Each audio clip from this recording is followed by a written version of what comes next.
is WCPO 9 News. Thank you for joining us. I'm Julie O'Neill. Here's a look at some of the day's top stories. Ohio, Kentucky, and Indiana are all lowering the age requirements to get the COVID shots.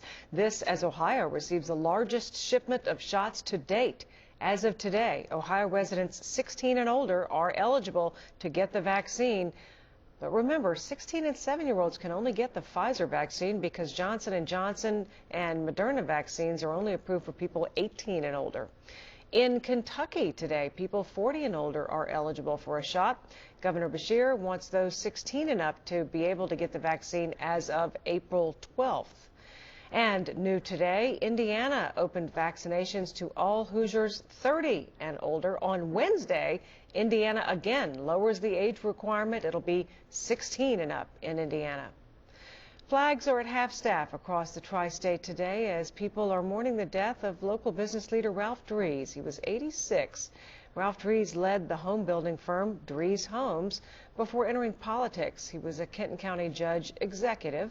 In a statement, Senator Mitch McConnell said, quote, "The impact of Ralph's leadership and generosity can be seen throughout northern Kentucky.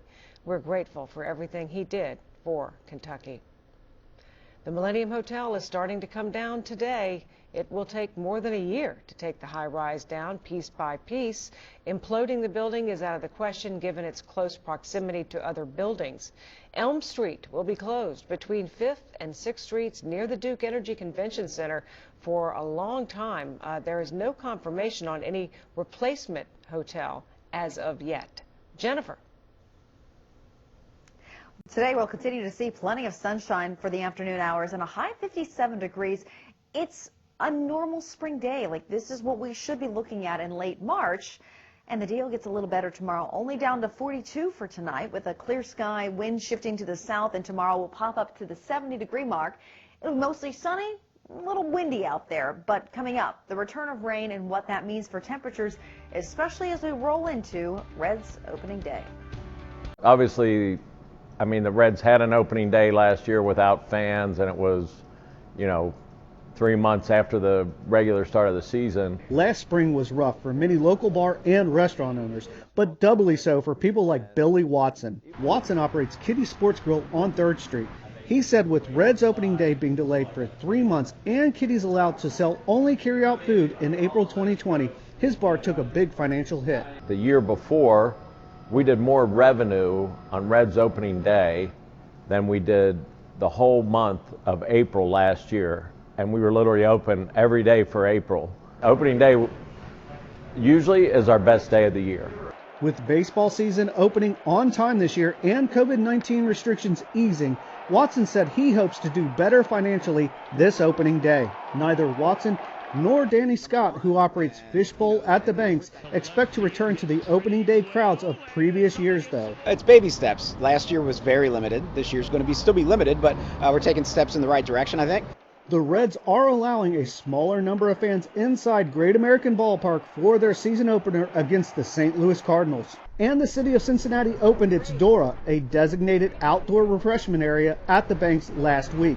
With Dora, we're going to be able to fit some more people down here. We're going to be able to take care of some more people, and we're going to be able to spread out and be safe. While Kitty's operates outside of the Banks' open container district, Watson said he hopes the smell of the grill's chicken wings lures people over to his bar. It's like a Cincinnati holiday, so hopefully, people will be excited about the start of the season, and we'll have people here to watch the games. We got 12 TVs. Scott said he wants people to remain aware of safety protocols in order to end the pandemic soon. We still need to keep that in mind. I don't want to discourage people from coming down, but I don't want to say, hey, let's pack it in. To learn more about opening day at the Banks, visit WCPO.com. I'm Brian Maines, WCPO 9 News.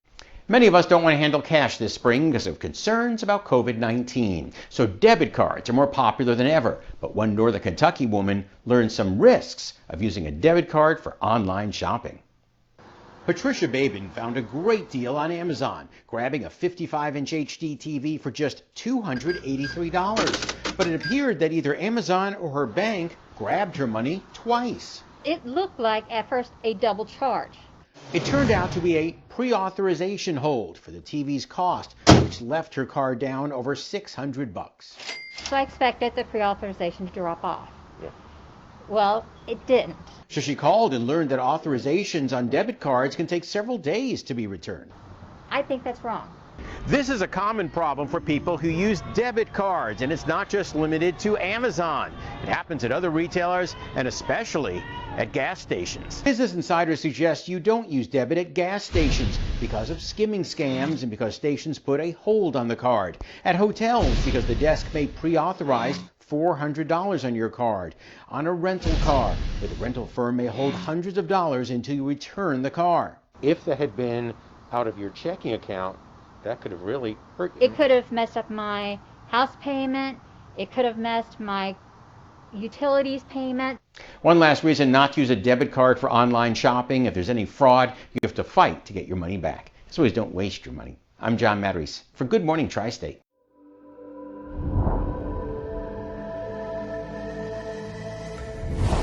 New details have been released on the origins of the coronavirus. A study by the World Health Organization and China found the transmission of the virus from bats to humans through another animal was the, quote, most likely scenario. That's according to a draft of the report obtained by the Associated Press today. The report also states a lab leak was, quote, extremely unlikely. The official report is expected to be released in the next few days. Summer camps have been deemed a safe place for kids this summer as long as proper protocols are followed. That's according to newly released guidance from the CDC. Face masks, social distancing, and frequent hand washing are the biggest recommendations from the agency.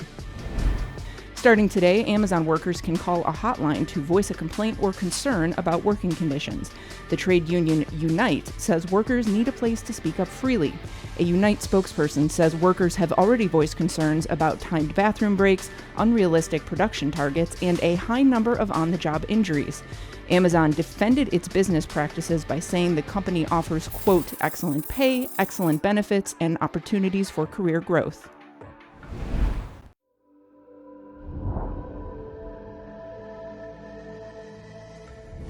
As the Biden administration races past its vaccination benchmarks, questions mount over if and how to use extra jabs as a form of diplomacy around the world. We will obviously in the future have surplus vaccine, and there certainly is a consideration for making that vaccine available to countries that need it. The U.S. has contracted millions more coronavirus vaccine doses than there are Americans. So far, the U.S. has agreed to share just 4 million vaccine doses with Canada and Mexico. And some experts say it will soon be time for the U.S. to step up its vaccine diplomacy. Just on basic humanitarian grounds and as a trade-off in terms of foreign policy objectives, we can and should use these vaccines to accomplish those goals. The agreement to loan vaccine doses to Mexico comes as the U.S. is seeking help to deal with a surge of migrants at the southern border. Both the U.S. and Mexico have denied that the vaccines were shared with any strings attached. Mexican officials told Newsy the deal was not made on a quid pro quo basis, saying the negotiations began almost 2 months ago during the first conversations between Presidents López Obrador and Joe Biden. Meanwhile, some of America's top global competitors like Russia and China have been much more generous in shipping doses outside their borders. The Biden administration has said it wants to be a part of the global solution to the pandemic, but the White House doesn't want to make decisions about excess vaccine supply too soon. There are obviously a number of factors, including the fact that these variants are unpredictable. We're still at war with the virus. We don't know which one is going to work best with children. Though millions of Americans have yet to get the shot, the U.S. has contracted 300 million doses of AstraZeneca's vaccine. That has yet to get U.S. approval, making it the most likely choice to ship out to countries that have okayed the shot. What the Biden administration is doing is a very good first step, but that's all it is. We're going to have so many excess doses of these coronavirus vaccines, and we should be doing more to get them out to countries that need them. Kellen Howell, Washington.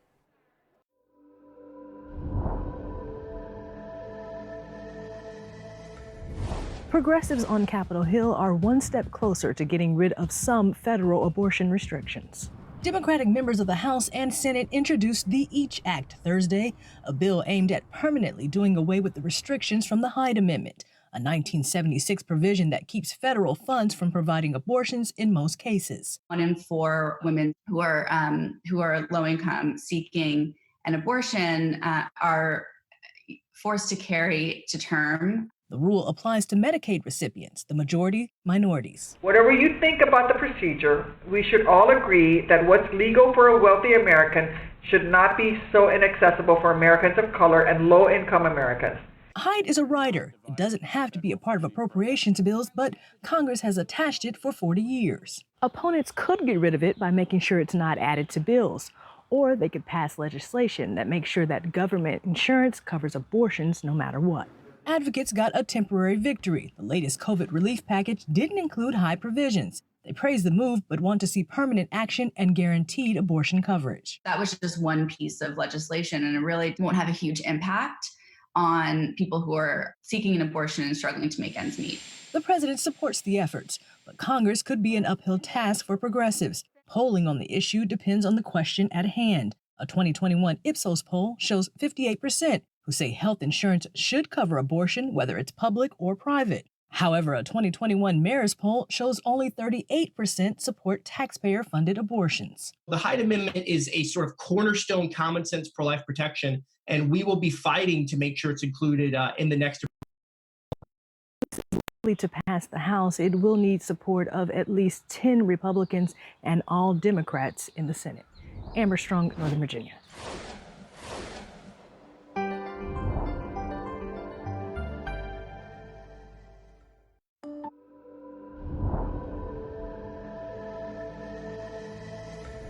The first COVID treatment trial in the world to include pregnant women was just launched. Now researchers need patients to enroll.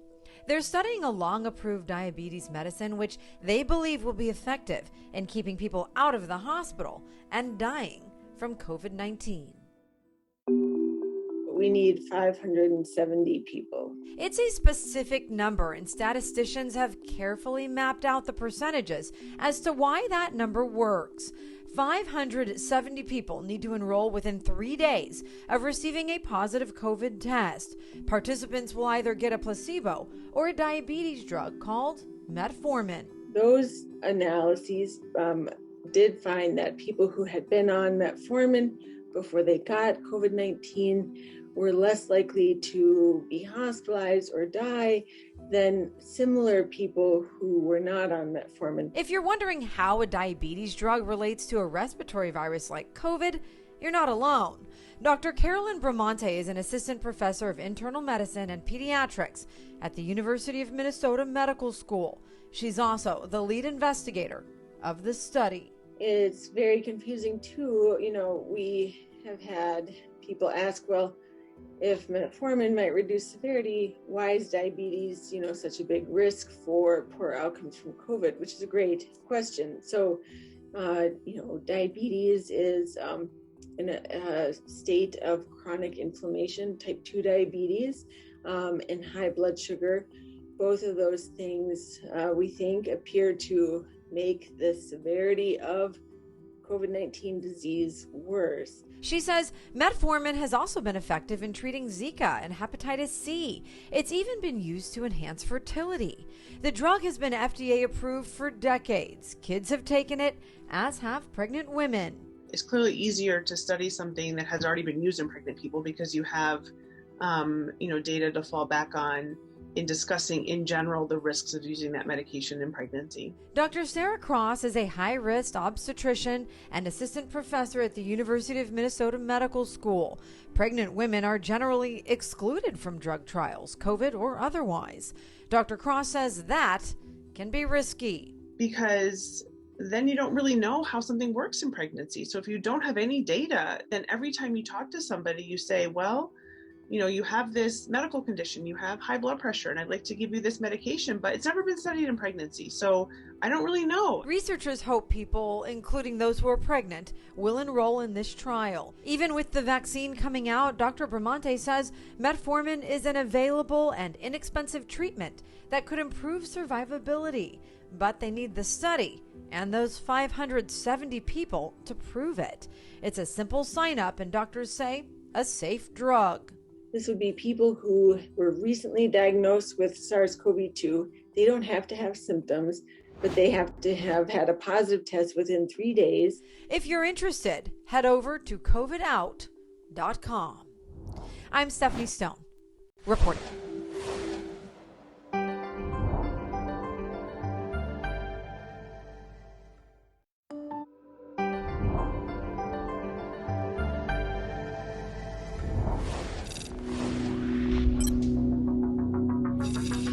It's not just students making their way every which way across the campus of Bowling Green State University.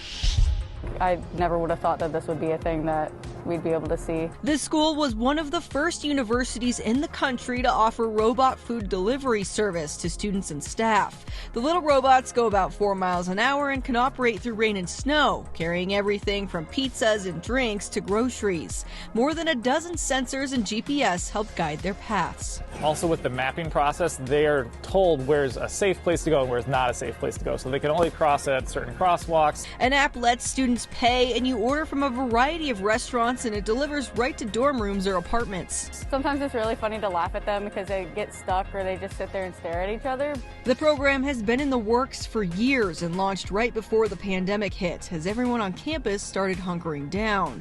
The university is now up to 65 delivery robots zigzagging their way around campus, making an average of 1,000 deliveries a day. Well, we know today is about the sunshine. Tomorrow you've got the warmth, and then the buzzkill is Wednesday. Cold front's coming our way, guys, and it is going to have a big impact on temperatures later on this week. So until then, we're dry, but Tuesday night, we will be looking at the return of showers and a few thunderstorms, probably some good soakers out of this system, too. So this is going to be arriving around midnight and going into early Wednesday morning. Notice it's kind of east of the I-71-75 corridor that we should see some of those heavier showers as the cold front continues to do some lifting there in the early morning hours.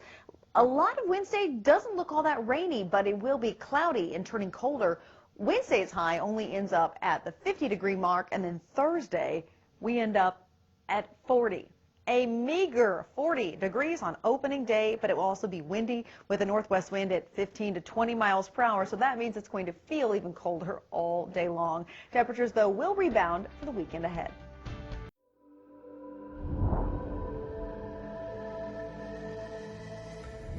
Millions of Americans have found themselves unemployed during this pandemic. Many have been able to find jobs, but there are plenty of other people who have spent months trying to find work. In cities and towns from coast to coast, there are countless Americans still looking for work. It's very humbling. I've had to turn to resources that I'd never turned to before. Leslie Schwimmer is among the millions who lost her job at the start of the pandemic. I tried to downsize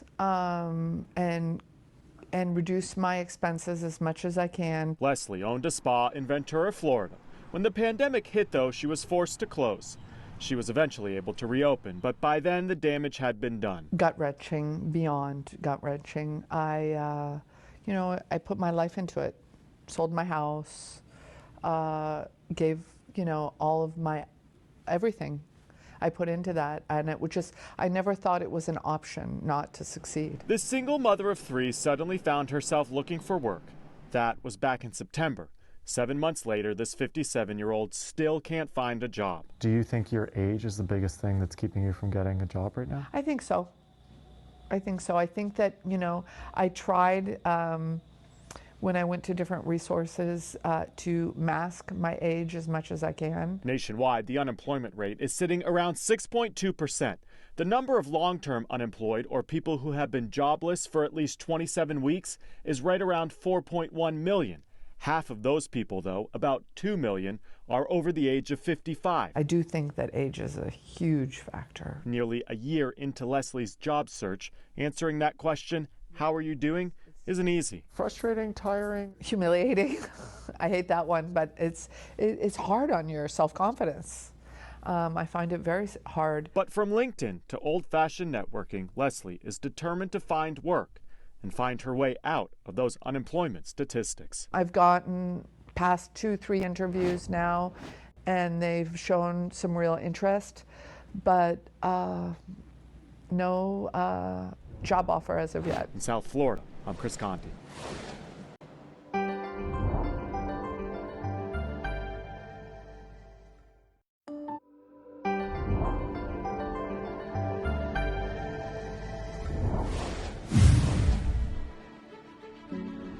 a mini grocery store and food truck combined in one. A food bank in South Florida is rolling out a new program to get healthy food into communities that need it most. They created this grocery store on wheels. The truck includes fresh vegetables, a refrigerated section, and meat products. It will visit low-income communities that lack access to fresh food. People should have access to food, affordable food, even if they're on food stamps. 22 tons of donated food was given out in the last year. A pop-up food pantry in Detroit is going strong while people still need help during the pandemic. It started as a temporary resource that's turned into a nonprofit helping thousands of families. Last year, they provided 11,000 neighbors with food and essentials. They also keep several mini pantries stocked throughout the neighborhoods. We want to make sure that people don't have to make the choice between paying rent and feeding themselves and their families. You've heard of little free libraries. Now one Denver nonprofit took the concept and applied it to people looking for something to eat. They created a community fridge that's hosted by the community and maintained for the community. If you need stuff, you just go and pick out whatever you like and take it home with you. It's really that simple.